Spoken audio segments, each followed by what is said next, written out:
사도신경으로 우리의 신앙 고백하도록 하겠습니다. 나는 전능하신 아버지 하나님 천지의 창조주를 믿습니다. 나는 그의 유일하신 아들 우리 주 예수 그리스도를 믿습니다. 그는 성령으로 잉태되어 동정녀 마리아에게 나시고 본디오 빌라도에게 고난을 받아 십자가에 못 박혀 죽으시고 장사된 지 사흘 만에 죽은 자 가운데서 다시 살아나셨으며 하늘에 오르시어 전능하신 아버지 하나님 우편에 앉아 계시다가 거기로부터 살아있는 자와 죽은 자를 심판하러 오십니다. 나는 성령을 믿으며 거룩한 공교회와 성도의 교제와 죄를 용서받는 것과 몸의 부활과 영생을 믿습니다. 아멘. 지금부터 사순절 셋째 주일 예배 하나님 앞에 올려드리도록 하겠습니다.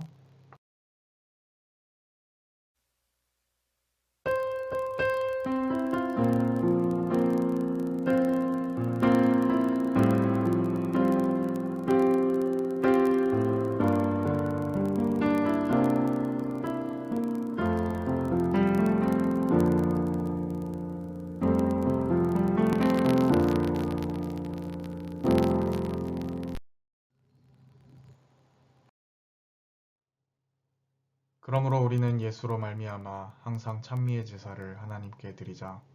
이는 그 이름을 증언하는 입술의 열매니라. 오직 선을 행함과 서로 나누어 주기를 잊지 말라. 하나님은 이 같은 제사를 기뻐하시느니라. 아멘. 사랑의 하나님, 저희들 오늘도 주님 전에 나와 예배하게 하심에 감사를 드립니다. 이 좋은 계절 저희의 심령도 함께 힘을 얻게 하시고 기쁨이 충만하여 예배하는 이 시간 온 마음과 정성으로 주님을 예배하게 하여 주옵소서. 따뜻한 햇볕으로 얼어붙은 땅을 풀어주신 것 같이 저희의 차가운 가슴도 녹여 주옵소서. 예배 시간에 주시는 말씀과 또 은혜를 받아서 냉담했던 우리의 마음도 부드럽고 순전한 마음으로 변화되게 하여 주옵소서.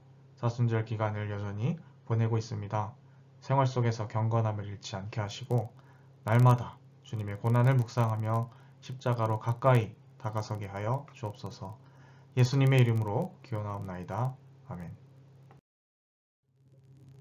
성실교도 함께 고독하도록 하겠습니다. 하나님이여 주는 나의 하나님이시라. 내가 간절히 주를 찾되 물이 없어 마르고 황폐한 땅에서 내 영혼이 주를 갈망하며 내 육체가 주를 앙모하나이다.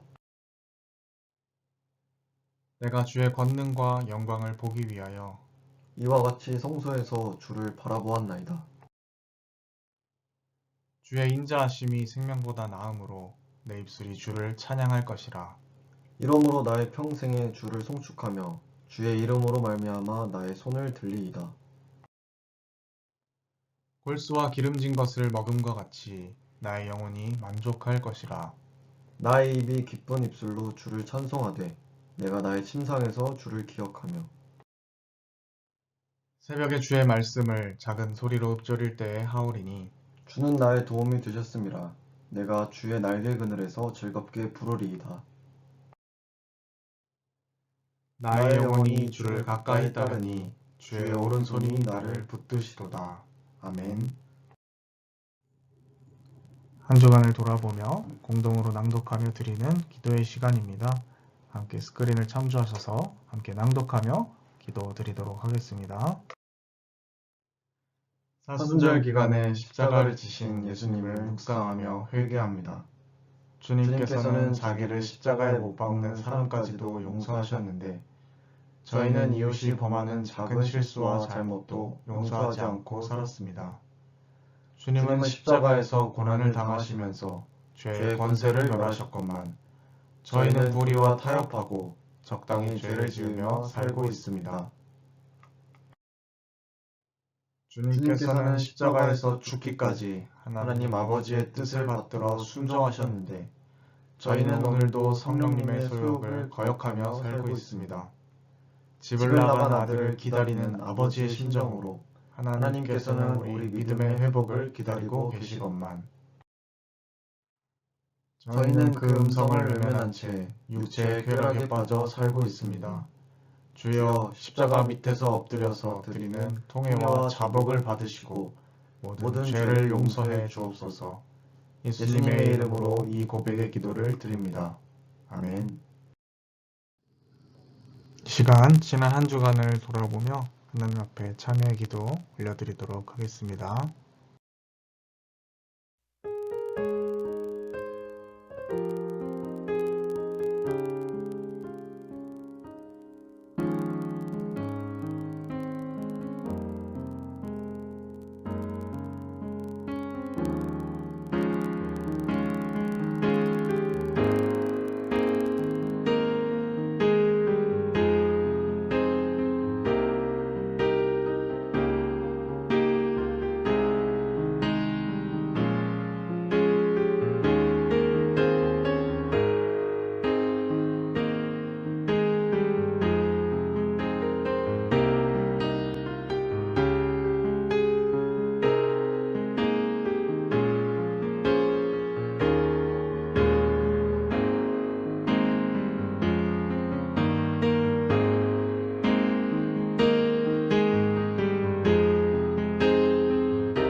진심으로 자신의 죄를 뉘우치고 고백하는 자에게 주시는 하나님 용서의 말씀 함께 봉독하도록 하겠습니다.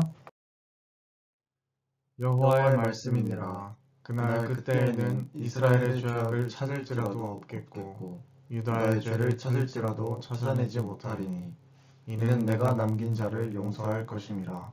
아멘. 찬양 왕 대신 주께 하나님 앞에 올려드리도록 하겠습니다.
오늘 하나님께서 우리에게 주신 말씀은 누가복음 13장 1절에서부터 9절까지의 말씀입니다. 누가복음 13장 1절에서부터 9절까지의 말씀입니다. 한 절씩 봉독하겠습니다. 그때 마침 두어 사람이 와서 빌라도가 어떤 갈릴리 사람들의 피를 그들의 제물에 섞은 일로 예수께 아뢰니 대답하여 이르시되 너희는 이 갈릴리 사람들이 이같이 해 받음으로 다른 모든 갈릴리 사람보다 죄가 더 있는 줄 아느냐? 너희에게 이르노니 아니라 너희도 만일 회개하지 아니하면 다 이와 같이 망하리라. 또 실로암에서 망대가 무너져 치어 죽은 18사람이 예루살렘에 거한 다른 모든 사람보다 죄가 더 있는 줄 아느냐?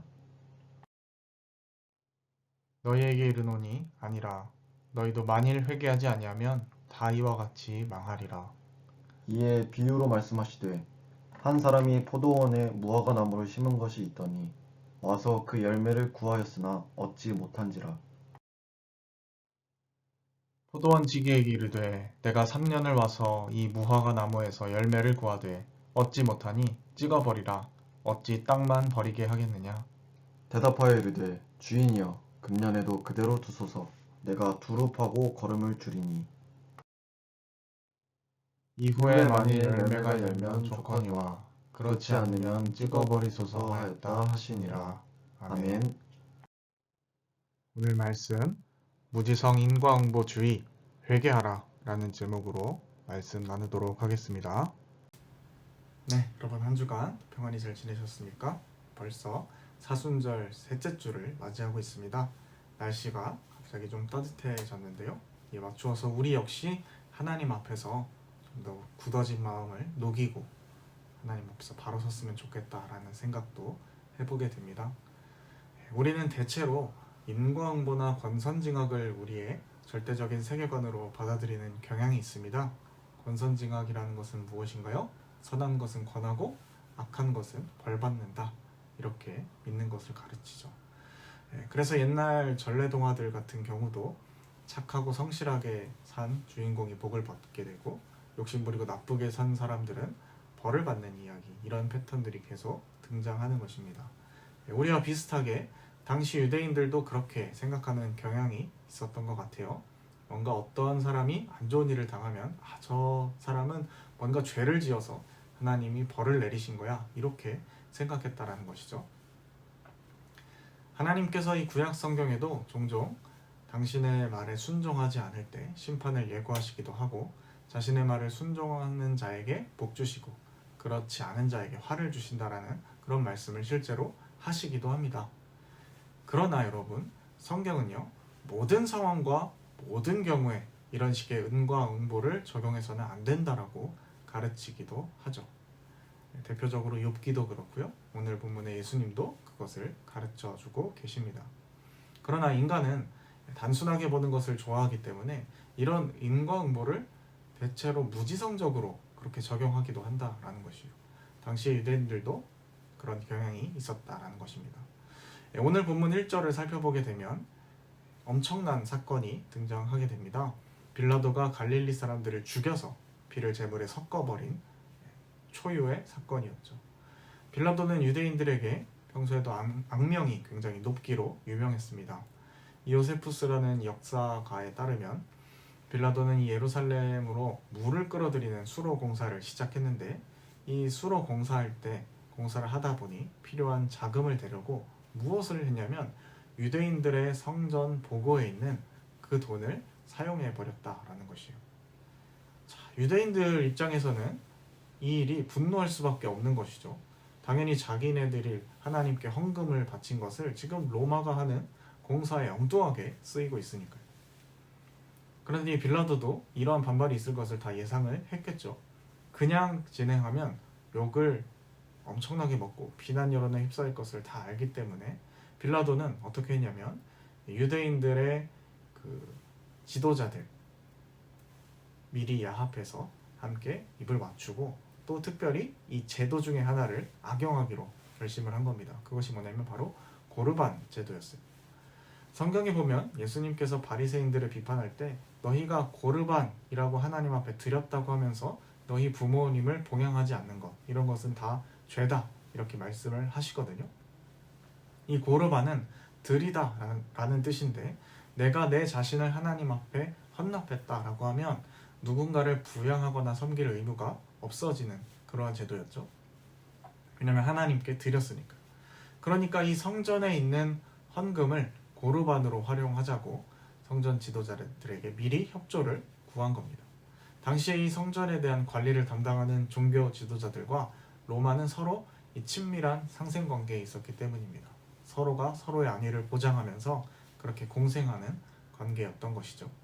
그러나 이게 일반 유대인들 눈에는 당연히 마음에 들 리가 없을 겁니다. 그래서 여기저기서 시위가 일어나게 돼요. 그런데 이 빌라도에 대한 여론이 특별히 좋지 않았던 지역이 바로 갈릴리 지역이었던 겁니다. 그래서 이 빌라도는 성전의 유월절을 지키기 위해서 온 갈릴리 사람들을 주시하고 있다가 이들을 군대로 무참하게 진압을 해버린 거죠. 그리고 희생제물에 갈릴리 사람들의 피를 섞어버렸다라는 것이죠. 정말 잔인하고 또 지독한 것이죠.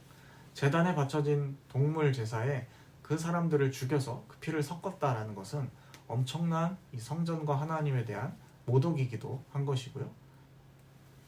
또 로마가 부당하게 성전에 바쳐진 자금을 사용하고, 게다가 그로 인해 성난 민심으로 일어난 그러한 시위대를 무력으로 짓밟았기 때문입니다. 자, 상황이 이렇습니다. 누구에게 분노해야 할까요? 당연히 로마에게죠. 그들이 잘못을 저질렀으니까요. 그런데 이 인과응보 프레임이 발동을 해버리면 공격의 대상이 바뀌어버리게 되는 겁니다. 빌라도를 원망하고 빌라도에게 분노하고 화를 내는 것이 아니라 피해를 입은 갈릴리 사람들을 향해서 쟤네들은 도대체 무엇을 하나님 앞에 잘못했길래 저런 천벌을 받은 거야? 이렇게 생각하기 시작하는 것이죠. 참 심각한 겁니다. 강자에게는 찍소리 하지 못하고 죽은 피해자들에게 쟤네들은 죄를 얼마나 지었으면 성전에 절기를 지키러 오다가 저렇게 학살을 당하느냐, 또 제물에도 피가 섞이느냐, 이러고 있는 것이죠. 참 기가 막힐 노릇이 아닐 수 없습니다. 그러고 나서 바로 이 사건을 가지고 예수님에게 질문을 하는 거예요. 자, 예수님, 이 사건에 대해 어떻게 생각하십니까? 자, 예수님에게 이걸 묻는 이유가 뭐겠습니까? 정말 예수님의 의견이 궁금해서일까요? 아니죠. 일종의 정치 공세인 겁니다.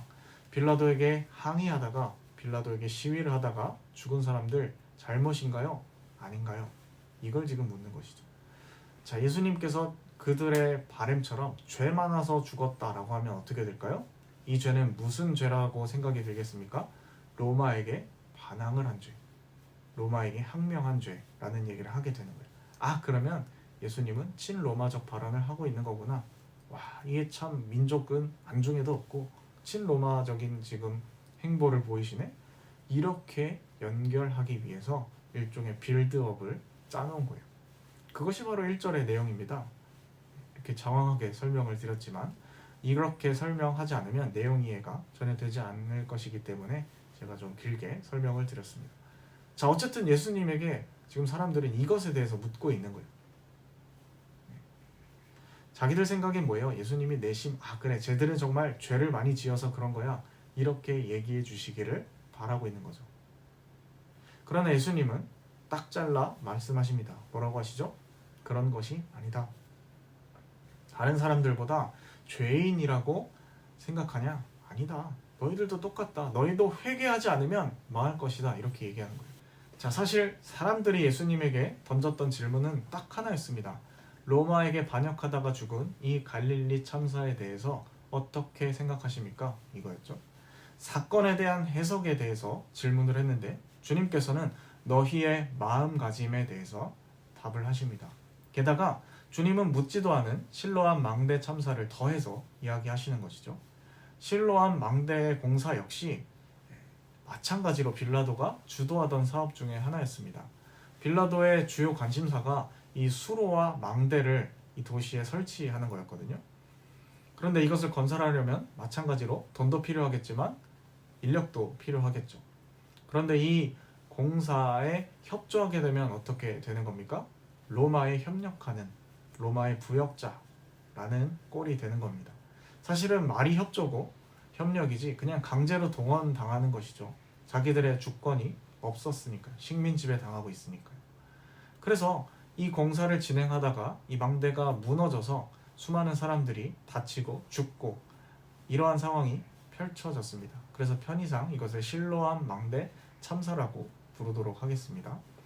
자, 그런데 모든 것을 인과응보적 관점으로 바라보는 사람에게는 이것도 어떻게 보이겠습니까?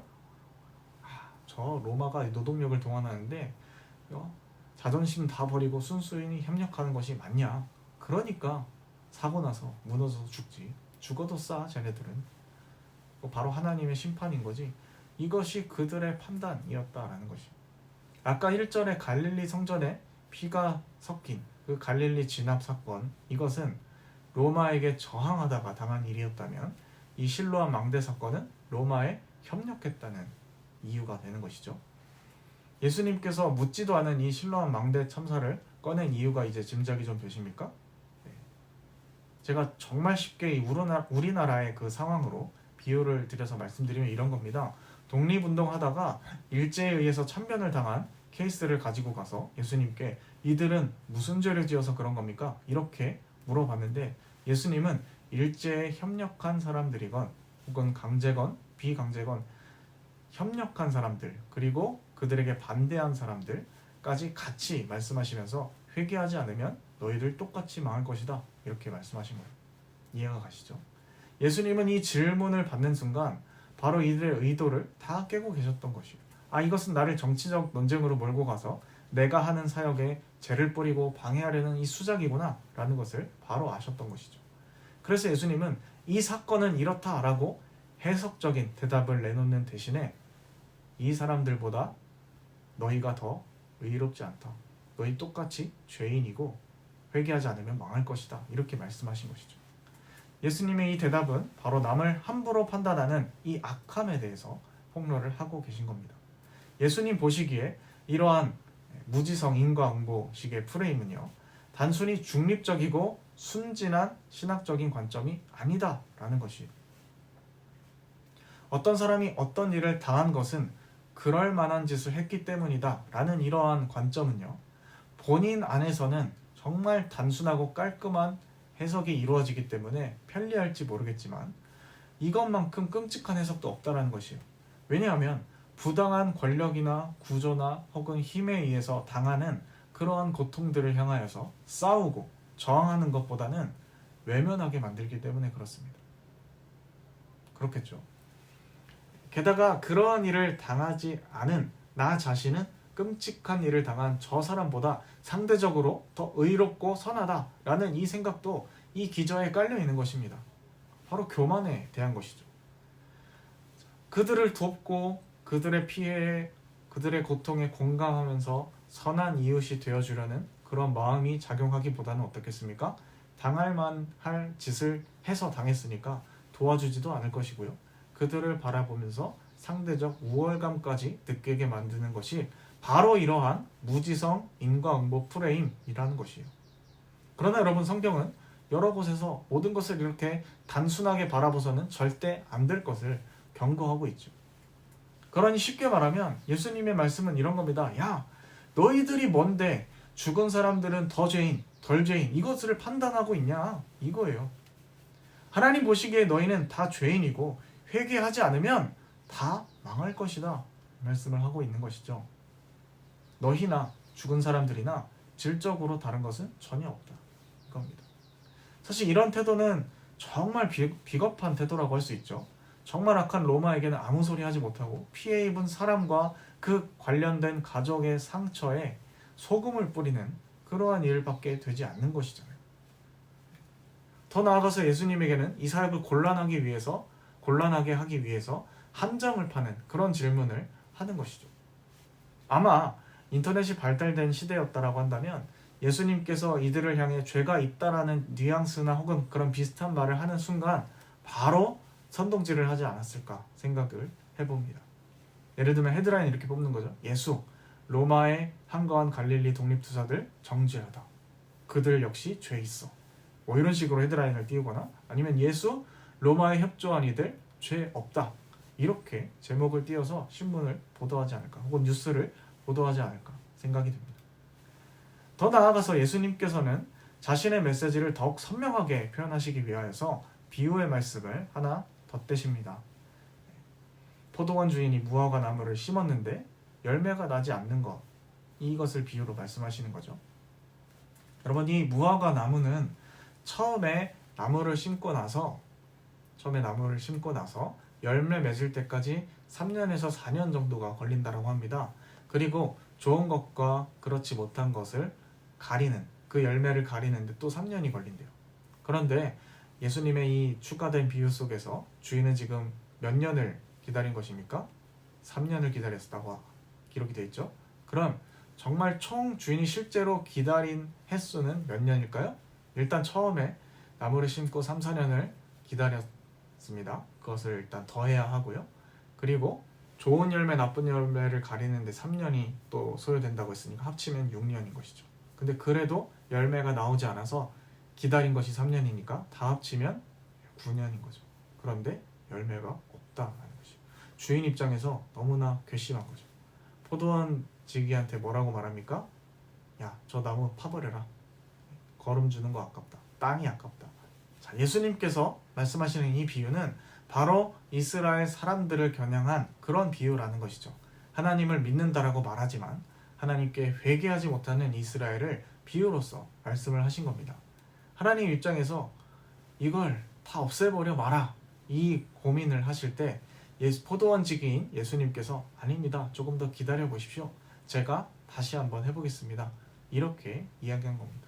그러니까 심판을 예수님께서 유보시킨 겁니다.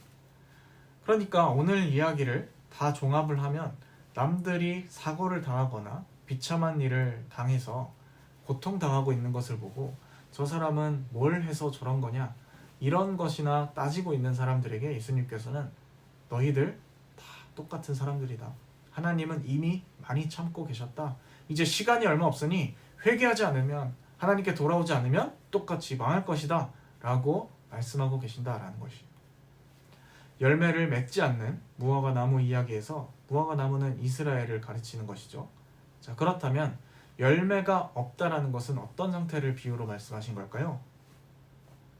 우리는 열매하면 뭐 전도의 열매 혹은 하나님께 얼마를 드렸냐, 이런 것으로만 생각하는 경향이 있습니다. 그러나 오늘 이야기가 회개라는 주제로 연결되어 있다는 것을 고려하면 당연히 이 비유 가운데서 열매는 회개를 가리키는 것일 겁니다. 하나님께서 이스라엘 백성이 자신에게 돌아오기를 얼마나 기다리고 계시는지 그것에 대해서 말씀하고 계신 거예요. 이것을 우리가 잘 주목할 필요가 있습니다. 이 회개라는 것, 예수님께서 이스라엘 백성들에게 필요하다라고 말씀하셨다라는 것이에요. 하나님 1도 모르는 사람에게 가서 회개하라, 이렇게 말한 것이 아니고요. 하나님을 알고 믿어온 사람들에게 가서 이 말을 했다라는 것이 중요한 것이에요. 자, 여러분, 회개라는 것이 무엇입니까? 그것도 몇 차례 설명을 드렸지만 다시 한번 정리를 해보려고 합니다. 여러분, 회개라는 것, 헬라어 원어로는 메타노이아라고 하는데요. 그 뜻을 보면 마음이나 생각, 감정, 행위를 돌이키는 것을 말하는 것입니다. 로마 군대에서는 특히 이 메타노이아가 제식 용어로도 쓰이거든요. 병사들이 행진을 하다가 인솔자가 메타노이아라고 외치면 뒤로 돌아가 는 겁니다. 그래서 뒤로 돌아가야 하는 거예요. 방향을 완전히 180도 바꾸는 겁니다. 결국엔 이 회개라는 것은 내가 걷던 방향을 전환해서 하나님께로 온전히 향한다라는 뜻이 되는 것이죠. 내가 이러이러한 죄를 지었습니다. 잘못했습니다. 죄를 뉘우치고 자백하고 이 차원을 넘어서서 내 삶의 방향성과 내 가치관과 내 삶의 모든 어떤 습관들을 하나님께로 순종할 수 있도록 방향을 돌려버리는 것이 회개라는 것입니다. 개별적으로 사람마다 살고 있는 어떤 삶의 모습이 다르기 때문에 이것이 어떤 모습이다라고 획일화될 수는 없겠습니다만은 그럼에도 불구하고 이 회개라는 것이 절대 추상적인 개념은 아니다라는 것이죠. 회개는 예수를 영접하지 않는 자들만 해당되는 용어일까요? 아니라는 것이죠. 하나님에 대해서 이미 알고 믿는다라고 하는 사람들에게 필요한 겁니다. 특별히 오늘 예수님의 말씀도 하나님을 이미 알고 믿고 있는 사람들에게 하신 말씀이라는 것, 우리가 꼭 기억했으면 좋겠습니다. 우리 역시 마찬가지요. 저도 예외일 수 없는 겁니다. 회개하지 않으면 이와 같이 다 망한다. 예수님께서는 이 말을 3절과 5절에서 2번 반복하셔서 하고 계세요. 자, 이와 같이 망한다라는 것은 무엇을 가리킬까요? 저들을 정죄하면 너희들도 언젠가 끔찍한 사고를 당할 거다. 이런 말일까요? 아닙니다. 그러면 전통적인 인과응보와 차이가 하나도 없겠죠. 여러분, 이런 생각을 가지고도 여전히 이런 인과응보적 세계관, 남을 손쉽게 정죄하는 어떤 태도들 가지고도요, 우리가 살고 있는 이 세상에서 여전히 잘 나가고 잘 살 수도 있습니다. 그러나 예수님께서 너희들 망한다라고 할 때에는 지금은 어찌 보일지는 모르겠지만 하나님께서 최후의 심판 가운데 너희들을 반드시 판단하실 것이다. 이런 말씀을 지금 하고 계십니다. 여러분, 무지성 인과응보는요, 이렇게 위험한 겁니다. 그러나 안타깝게도요, 교회 안에서도 이러한 목소리가 얼마나 심심치 않게 자주 울려 퍼지는지, 심지어는 설교 강단에서도 이러한 종류의 손쉬운 무지성 인과응보가 울려 퍼지곤 합니다. 어떤 일만 일어나면 이것은 하나님의 심판이라고, 쓰나미나 후쿠시마 방사능 피해나 어떤 태풍의 그런 피해가 일어났을 때에도 그렇고, 이거 심판이라고, 어떤 동성애 때문에, 특정 어떤 죄악 때문에 그런 것이라고, 하나님을 믿지 않아서 그런 것이라고, 그런 이야기를 굉장히 가볍게 고민 없이 어찌나 그렇게 외쳐대죠. 예수님께서 오늘날 그러한 모습들을 보셨다면 오늘 본문의 말씀과 똑같이 말씀하셨을 것이다. 저는 이렇게 생각합니다. 회개하지 않으면 망할 것이다. 똑같이 말씀하실 것이다. 이 사순절 특별히 우리가 기억해야 할 것이 있다면 우리는 하나님 앞에서 죄인 되었다라는 사실일 겁니다. 그리고 하나님께서 오직 예수 그리스도를 통하여서 우리를 은혜로 구해 주셨다는 사실이에요. 그러니 우리는 우리의 삶의 모습들을 더 철저히 들여다보고 주님께로 돌이킬 부분들은 돌이키자라는 것이죠. 다른 말로 하면 회개하자라는 것입니다. 더 낮아질 수 있는, 더 겸손할 수 있는 우리가 되었으면 좋겠어요. 저 사람은 사순절인데 왜 저렇게 살지? 이런 것도 멈추고요. 하나님 앞에서 은혜가 필요한 사람들임을 담담히 고백하고 주님을 찾았으면 좋겠습니다. 또 고통받는 이웃들을 바라보며 또 그들을 위로하며 주님 곁에 서는 저희들이 되었으면 좋겠습니다. 우리가 회개하고 하나님과 이웃 앞에 겸손함으로 나갈 때 주님께서 이 땅의 한국 교회에게 또 우리 각자에게 더 큰 은혜와 인도하심으로 함께 하실 줄 믿습니다. 이렇게 기도하겠습니다. 하나님 아버지, 오늘 말씀을 통하여서 우리가 무지성적으로 함부로 남의 참사나 사고에 대해서 언급하고 판단하는 것을 주의해야 함을 다시금 배우게 되었습니다. 저희들 안에 이러한 교만한 마음이 있었다면 물리쳐 주시고 이 사순절 기간 가운데 하나님 앞에 더 가까이 다가가며 겸손한 마음으로, 더 낮은 마음으로 고통받은 이웃들과 함께 연대하며 그들을 섬길 줄 아는 저희들 되게 하여 주옵소서. 함께 하실 줄 믿사오며 이 모든 말씀 예수님의 이름으로 기도드립니다. 아멘.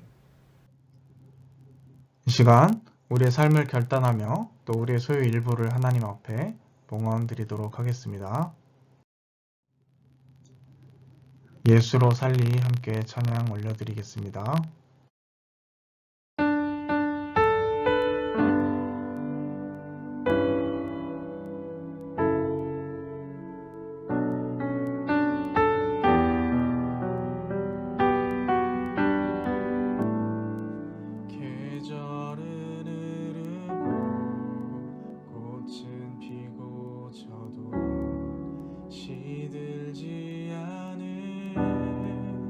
생명이 있네 바랄 수 없었던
모든 건 내 주 예수의 것이니 내 전부 되신 예수로 살리.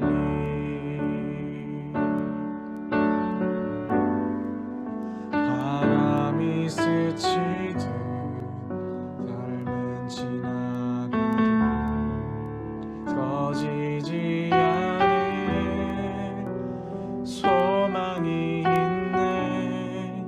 그 길을 떠나서 헤매는 자들이 주를 찾도록 나 살기 원하네. 나의 삶은 내 주 예수의 것이니 내 생명 다해 예수로 살리. 내 모든 건 내 주 예수의 것이니 내 전부 되신 예수로 살리. 그런즉 이제는 나 산 것 아니요 내 안에 주께서 사시는 것이라.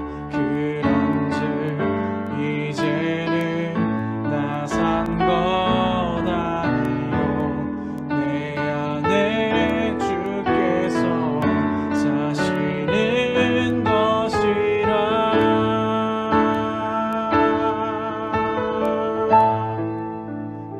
나의 삶은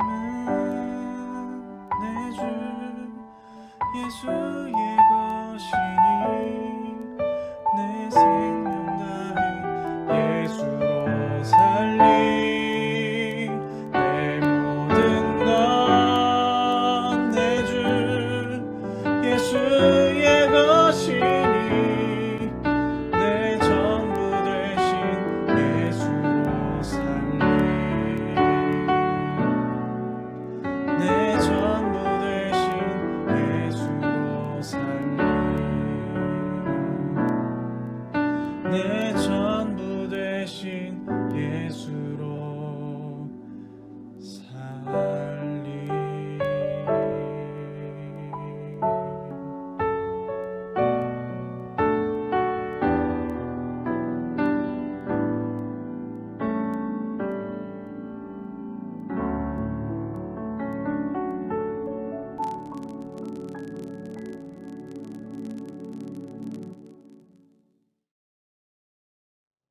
하나님 아버지, 오늘도 주님 전에 나와 주님의 말씀을 듣고 찬양하며 귀한 말씀을 통해 깨닫게 하시니 감사드립니다.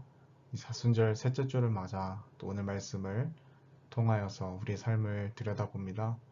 남을 향해 손쉽게 정죄하고 판단 내리는 우리의 악함을 주께서 불쌍히 여기시고 이제 남은 사순절 기간 동안 우리 자신을 철저히 돌아보며 하나님과 이웃 앞에서 우리 삶을 재점검하며 하나님 앞에서 우리 자신을 정결하게 세워가는 저희들이 되게 하여 주옵소서. 그리고 아픔 당하는 그 이웃들을 바라보며 하나님의 마음으로 그들을 위로하고 함께 다가가게 하시며 그들을 섬길 수 있는 저희들이 되게 하옵소서. 저희들의 삶을 드립니다.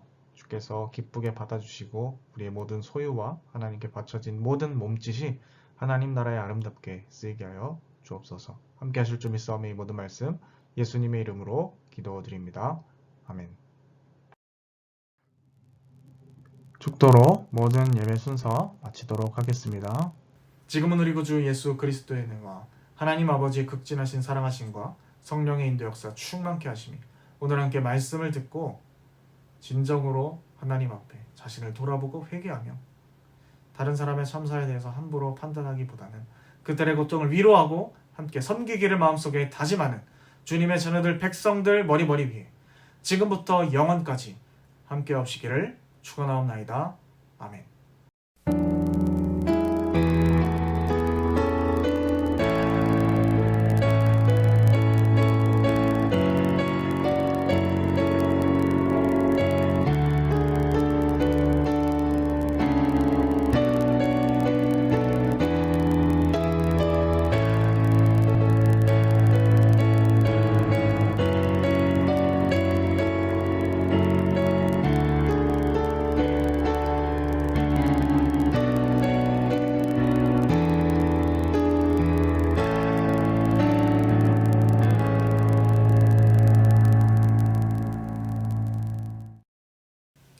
한 주간도 섣부른 판단을 접고 주님과 함께 겸손히 또 이웃과 함께 겸손히 살아가는 저희들 되었으면 좋겠습니다.